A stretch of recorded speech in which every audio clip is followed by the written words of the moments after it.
السلام عليكم ورحمة الله تعالى وبركاته. سوف نشرح اليوم طريقة تغيير تاريخ الميلاد الخاص بك على تطبيق سولشات بأسهل طريقة.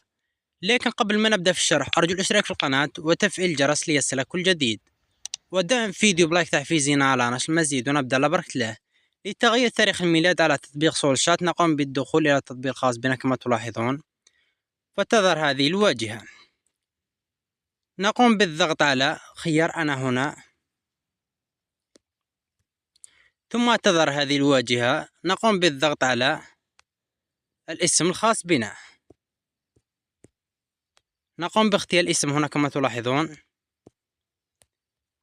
ثم نقوم بالضغط على خيار علامة القلم أعلى،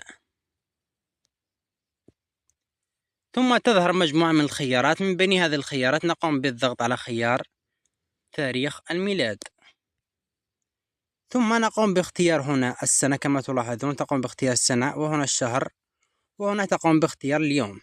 ثم بعد ذلك نقوم بالضغط على خيار تأكيد، ثم ننتظر. هكذا تم تغيير تاريخ الميلاد. أرجو أن يعجبكم الفيديو. شكرا على المتابعة.